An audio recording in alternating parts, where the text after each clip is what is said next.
పెట్టే ప్రయత్నంగా ఇట్లాంటి పంచాయతీలన్నీ చేస్తుంటారు అన్నమాట. ఫోన్ ట్యాపింగ్పై ఆధారాలున్న అరెస్టులేవి? సిరిసిల్ల కేంద్రంగా ఫోన్ ట్యాపింగ్ కేసీఆర్ ఫ్యామిలీని టచ్ చేసే దమ్ము కాంగ్రెస్కు లేదట. కేంద్ర మంత్రి బండి సంజయ్ సంచలన వ్యాఖ్యలు చేస్తూ ఉన్నారు. ఇప్పుడు ఈ కేంద్ర మంత్రి హోంశాఖ సహాయక కేంద్ర మంత్రి మరి మరి ఈయన ఏం చేసిండు? మరి ఇప్పుడు ఫోన్ ట్యాపింగ్ సంబంధించి మరి రాష్ట్ర ప్రభుత్వాన్ని కూడా అడుగుతున్నాం, కానీ మరి ఈయన ఏం చేసిండు? మరి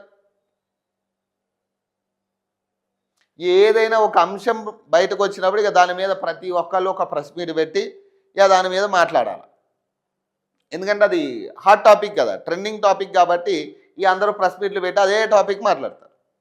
చివరకు ఇప్పుడు కాళేశ్వరం ప్రాజెక్టు గురించి అయిపోయింది, ఈ కార్ రేస్ గురించి అయిపోయింది, గొర్రెల స్కామ్ అయిపోయింది, ఈ పేపర్ లీకేజీకి సంబంధించింది అయిపోయింది.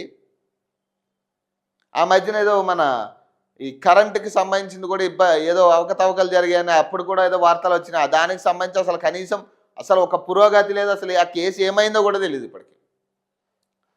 ఇవన్నీ అయిపోయినాయి. అప్పుడు కూడా వీళ్ళందరూ మాట్లాడిన వాళ్ళు అదే బండి సంజయ్ కాళేశ్వరంలో అది జరిగింది ఇది జరిగిందని మాట్లాడిండు. కనీసం దాన్ని టచ్ చేసే పరిస్థితి కేంద్ర ప్రభుత్వం నుంచి కనీసం వాళ్ళు టచ్ చేసే పరిస్థితి కూడా లేదు ఇప్పుడు. మరి ఎందుకు?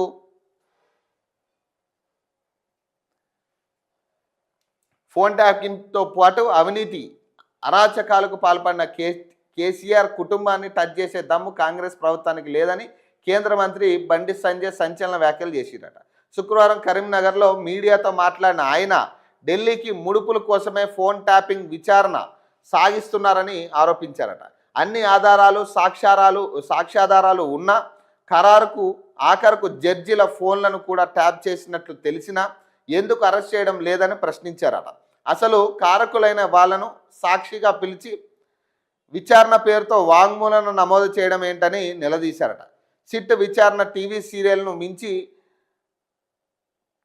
అది అంతం లేకుండా సాగుతుందన్నారట. సిట్ అధికారులపై ప్రభుత్వం జూలుం ప్రదర్శిస్తుందట. అందుకే ఆ పెద్దలు ఎవరిని పిలవమని అడిగితే వాళ్ళనే పిలిచి విచారణ చేస్తున్నారని పేర్కొన్నారట.